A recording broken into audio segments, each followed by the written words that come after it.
An exhibition, by nature, is kind of what you have on hand, unless you have the luxury of starting from scratch and saying, I will make an exhibition and I will have it done in 1 year or 2 years, and during this period I will make this many works for it. That's not really what happened in this case. All of the work in this exhibition, 20, 30 pieces, I just made. I just made them at my own will, at my own pace. I made them out of my own system of order. It's just things I wanted to do. There's a kind of a variance of time in here, although most of these are, let's just say, from 2010 or 11 or 12, or actually a lot of them are from like the last couple of years. I don't remember the date on this one, but I know it's 4 or 5 years old. It's called Head and Hoof.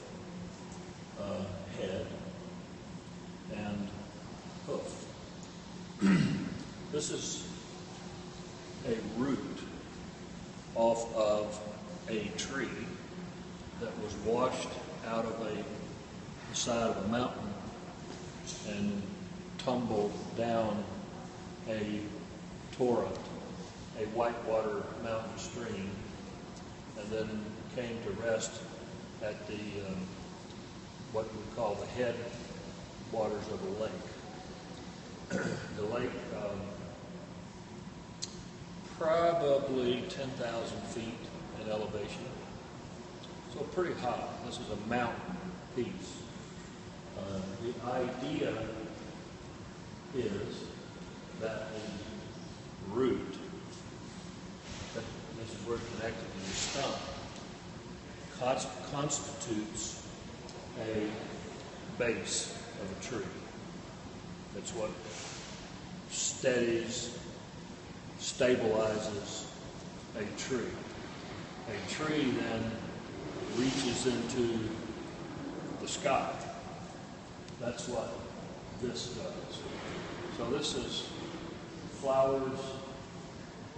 It is molecular, but then also star-like, cosmic, star-like. This is made with a hatchet, burned, branded, seared, welded, ball bearings, and bent stainless steel. I bend stainless cold. I bend it with a hydraulic bender. When I made this, I bent it by hand, in as much as I bent it around the form, and the form the rod was pulled by hand. So you put it in, you bend, you push, you bend, you push, so you can control the shape very well. I love to make hanging art, because hanging art does not touch the floor. It floats. So now it's floating up in space. And from a distance, as you back up from it, and if you look at it straight on, you may not necessarily know how big it is. You can see these things in photographs, and there's nothing in the photograph to compare it to. You really won't know its true size. All right, let's do this one. Can I ask you a question? Did you build the same steel as it's worn? Do you want it to be worn the same I've been told. The reason is if you eat it, it'll can. It'll get where the most heat is where the most bend will take place. So it's very hard to bend it smooth unless you're wrapping it around a pattern. Cold is different. So it's hollow. No, it's solid. It's solid. It's all solid. That takes some effort. Yes. Well, yes, no, it absolutely takes some effort, but riding a bicycle takes effort unless you know how to do it. But it's pretty easy. I have one question about your here. Was that aged? Was it dead when you started? Yeah. Was any of this, was all of this dead when you started? Yeah. And is it from the cemetery? No, Okay. no, this is from like a ponderosa. This is a whole different type of wood. Okay. Thank you very much. This is all bent pole, and this is much thicker, much stronger, much harder to bend. This is all mild steel. Wait, I say it's all bent pole. That's not true. These thorns were made hot. You heat the rod to a glow, to a bright red glow, and then it's forged. So it's blacksmithing in the old true sense of what blacksmithing was all about. Blacksmithing at one time, the smithy held a center position in a community. That's where you went to get wagon wheels. That's where you went to get plow, shears. That's where you went to get components. And the blacksmith actually could make a lot of stuff. These are hammered, hot, and this is extruded hot, and then wadded when it was hot. So when I said this was all done cold, that's not really true. This was done hot. The title of this piece is Rough God. We could spend some serious time talking about what that means. I will do my best to give you an extremely short version. This has been discussed for thousands of years by so-called very learned individuals. It's been discussed in everything from seminaries to seminars all over the country. I dare say on every continent on the planet. I believe in the concept of God. Okay, to me it's a really good concept. One could argue that a concept is not real. It's just a projection of thought. So you could say, well, I am projecting a thought. That's really what belief is. Belief is projecting a thought. I would say that in my projected thought, in the concept, that paradox plays an extremely significant role in that. What is paradox? Paradox is two components. You could say that the coin, paradoxically, has a head and a tail. It's two sides. There are those who would argue the point that philosophically we live in paradox, that our whole existence is a paradox. I would say it is a human trait.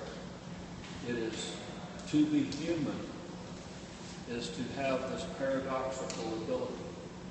Right brain, left brain. One is conscious, systematic, rational, cool, calculated, of reason, of science. The other one is very intuitive, deals with the idea of feel, of spirit, of romance, and how those two things meld together into a totality is what I would call the rough guy. Now, I could get in a lot of trouble for saying that under certain circumstances and in certain circles, that could upset a lot of people. As my daughters would say, Daddy, you're past the age of criminality. I really can't be responsible for what other people say or think. I owe myself, I owe my art, I owe the world that I function in as best I can what I would call my truth. If you read the catalog that was written upstairs, an art historian here at the university named Bailey, Robert Bailey, he took exception to the word I. My truth, meaning singular. It's a singular truth. I think my personal truth is okay. I accept it. I think it's okay. I don't infringe. I don't try to force anyone into accepting my truth. But I feel like that if it's applicable to me as a human, it more than likely is going to be applicable to other people. We all feel in a collective sense. We all love our children. We love our spouses. You know, that's universal. Those things there's certain universalities involved in certain kinds of thinking. And as best I can tell, when societies do not have a religion, they'll make one up. That's what cultures did. We need that in our life. It serves me well to believe in the concept. This is a really tough piece of art. This is thorns on a moving entity. The thorn tree, boy, I don't know how anybody could have said it any better than Johnny Cash. You know, the thorn tree. It has shown up. The walk with the thorn tree. It's shown up in religions. It's shown up in philosophies. It has shown up in literature. It has shown up in art. And here it is, showing itself in some kind of physically manifested way in the Fred Jones Jr. Museum in Norman, Oklahoma. You know, I think it is not only applicable to this moment, in this space, at this time, I think it's applicable to humanity in general. Let's go look at a drawing, if that's okay. Someone on Periscope asked if they can ask questions, and you most certainly can. The answer is yes. Yes, you can ask questions.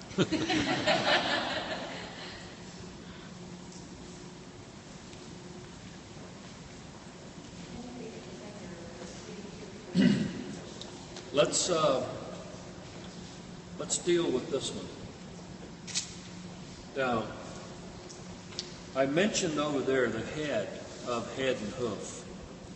The head, I suggested, reached into the cosmos. The head reached into the universe. I would suggest, and I would start by suggesting an absolute and total connection. I'll give you an example. If you looked in the very top of your baby's head, the newborn, look on the top of your newborn's head. There's a little spiral there. It's It's almost like there's a center.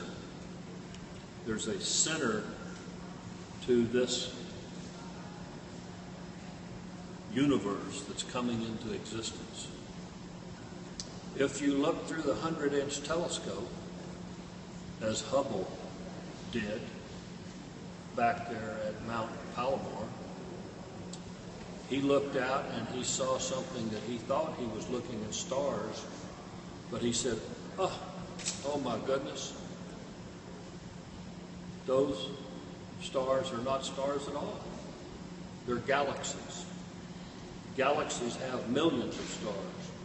They're millions of light years across.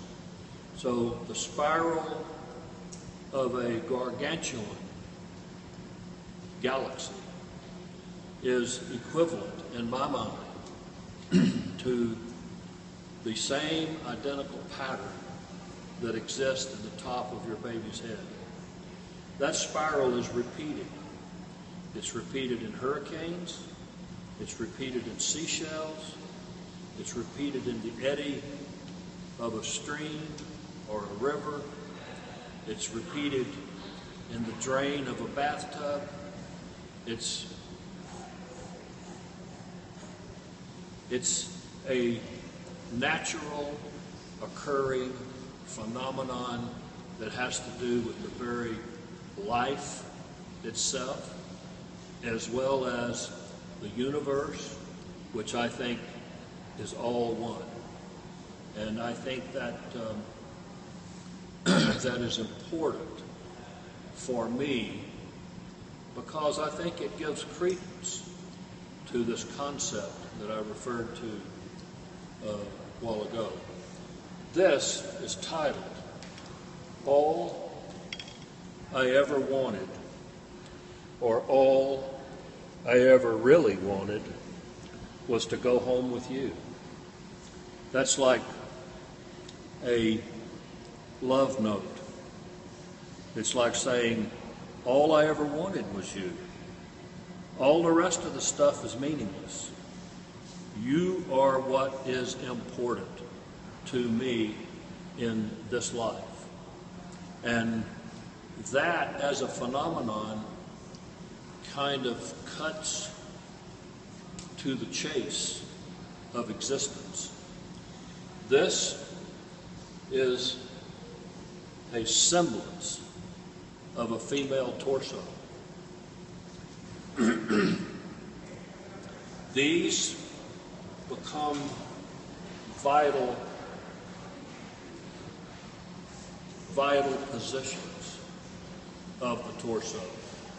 From breast to head to belly to birth canal, the whole entire thing all revolves in a sense of the vessel, giving. But it's meant to be 300 million light years across. It's giant. It is bigger than our physical presence, but it's not bigger than our ability to conjure, from our ability to project. Human beings can project all the way to the edge of the universe. We have that ability. I think that is a creative ability. I think that in essence, via this conceptual notion, that's a gift. I think we have a gift. I'm willing to use the gift. I'm willing to use it on a molecular level. I'm willing to use it on a cosmic level. And I'm willing to use it on a human level. I accept it. I accept it as being part of me, and I am willing to project it. I cannot tell you how many times my art has been thumped by critics. It's like pouring water on an old duck. I could care less, My world is my world. Their world is their world. I am willing to render unto their world whatever they want to put in it, you know. But what they project, plaster on top of mine, paste on top of mine, I can peel it off and I can discard it. It's just, I'm not willing to do that. I was in a gallery in New York at 40 West 57th Street, and the dealer would not show my drawings. I said, why won't you show the drawings? He said, I don't want to confuse the critics. I laughed. I said, well, thank you very much. I appreciate doing business with you, but you're the one that's confused. If you think I do drawings to confuse or not to confuse a critic, then you're a million miles away from me, Bubba. See you around. So I left. I love to draw. I love to draw. When I draw, I feel like I don't make mistakes. I'm so confident in what I am doing. I am confident of every line, of every point, of every mark. I am absolutely confident that that mark belongs there. It's supposed to be there. It means something. It represents something. And I think if you walked up to my work and you said, artwork, what are you? What are you for? What do you do? What are you symbolic of? What's your metaphoric message here? What's the philosophy behind this? And then, if you will be quiet and still and listen, it will tell you. I won't say I got into a dispute, but it is interesting. Part of what's in Robert Bailey's essay is what the artwork itself says as a living entity. I believe art is alive. This is not a dead thing. This is not something that's made to hang on the wall and look good. It won't match your couch. It won't match your rug. It won't match your anything, except psychologically. You may have an affinity for it. I have had people that looked at my drawings and said, ooh, I just couldn't hang that in my house. And I would say, ooh, I just cannot go without hanging it in my house. Let's go look at another. I have a question from Periscope before we move on real quick. I might be butchering the question a little bit because it's since disappeared from my screen, but they asked how you arrive at such a naturalistic style that conceptually and visually a lot of your work kind of harkens back to nature, and they asked how you sort of arrive at that style. Okay. First of all, let's consider the source. So I look Periscope in the eye and say, consider the source. If you, I'm gonna take one lateral step to the right or left, say something, and then step back into the center with the answer to the question.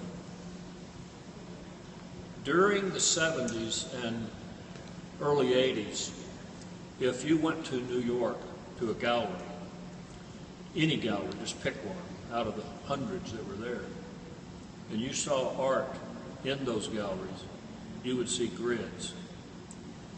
It was grid.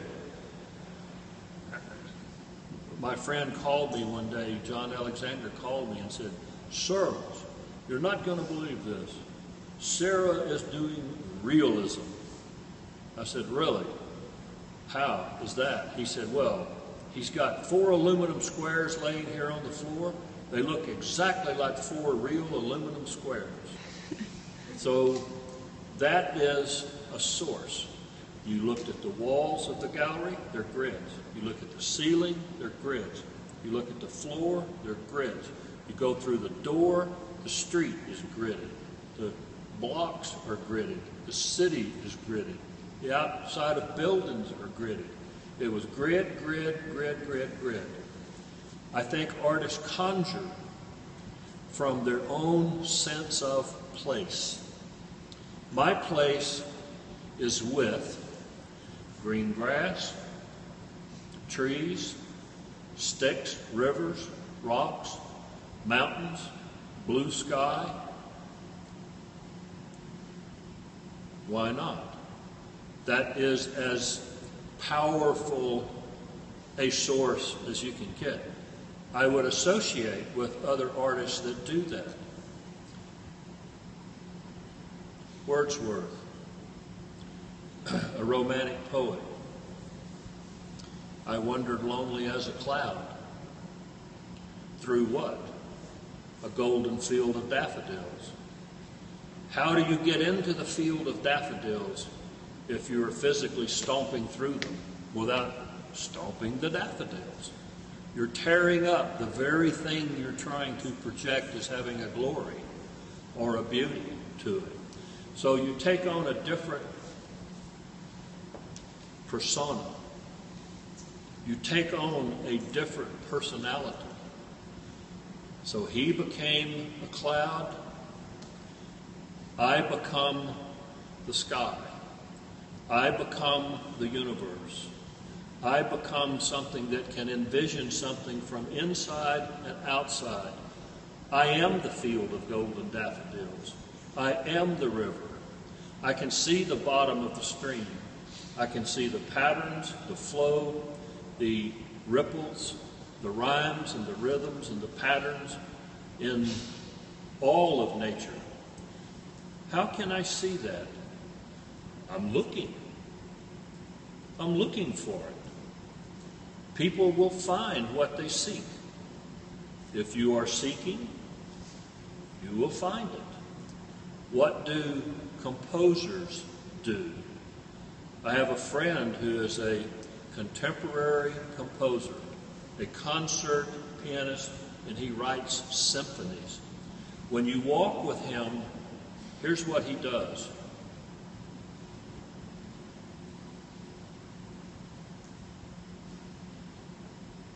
He's listening. He's listening. I was sitting in a doctor's office in the waiting room one time, and there were two ladies sitting in there. And one of them was moaning the blues about her son. Oh, he just can't pay any attention at school. He just doesn't do well. He just, everything bothers him. All the noises bothers him. The screech of the blackboard, the movement of the rustle of all the sounds just devour him. I said, have you considered taking him to music school? Maybe he would be a great composer. If you want a horse to roll over, you find a little colt that rolls over. You teach it how to roll over because it has a propensity to do it. The same thing's true with composers. They have to have a propensity for the rhymes and the rhythms and the patterns that show themselves audibly. I look for those patterns in nature. They're everywhere. I'm constantly being bombarded by them. I look for psychological patterns the same way. I call it triggers. Triggered. We're constantly being triggered. It's a detriment. That's the paradox. If you let it, it can trigger you negatively if you let it. You have to be very careful about what the influences are. I find what I look for. Let me show you another drawing here, and I'm going to give you an example of starting from a psychological pattern.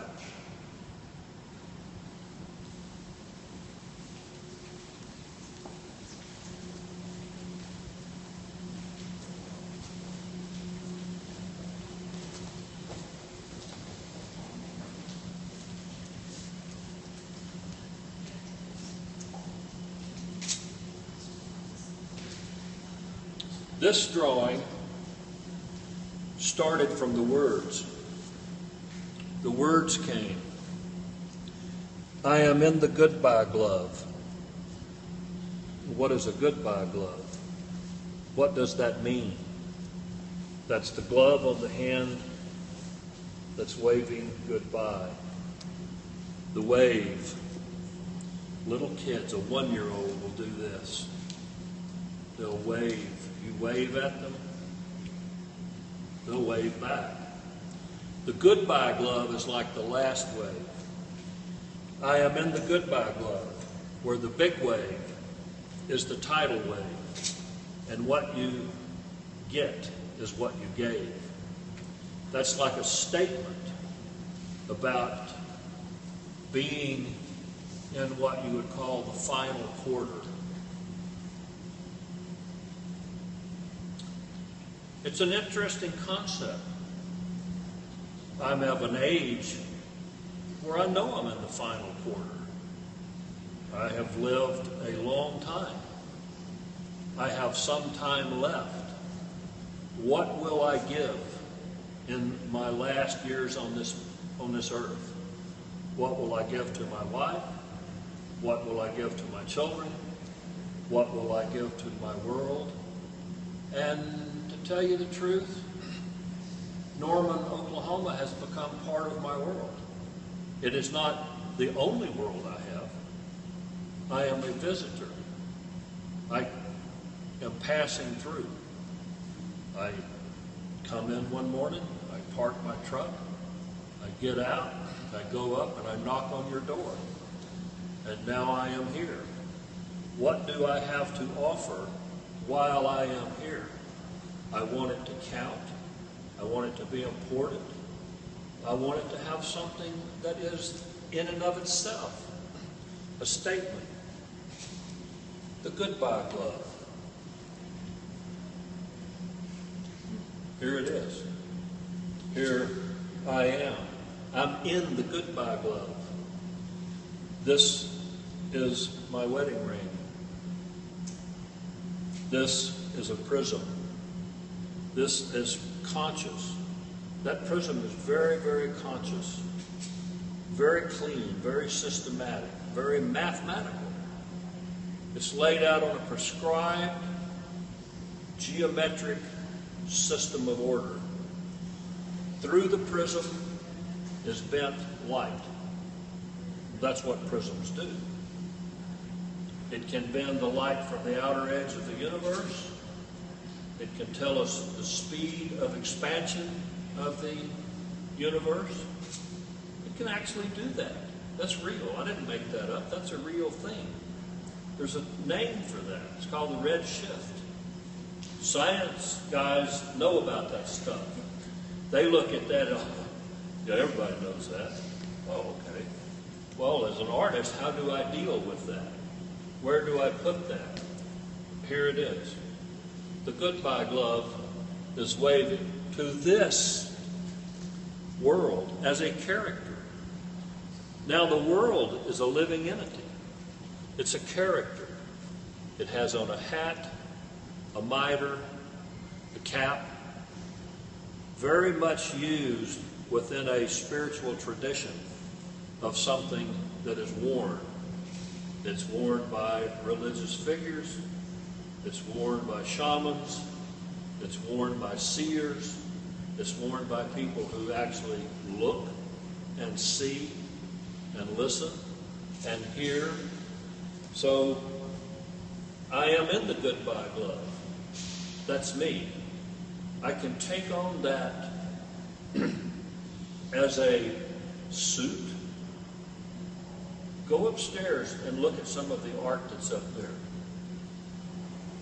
Humans taking on a costume, taking on the aura, the trappings of another entity, of a beast, of an animal, of a spiritual figure, of an angel. I just give all that stuff credence. I am willing to operate under that as having a reality to it.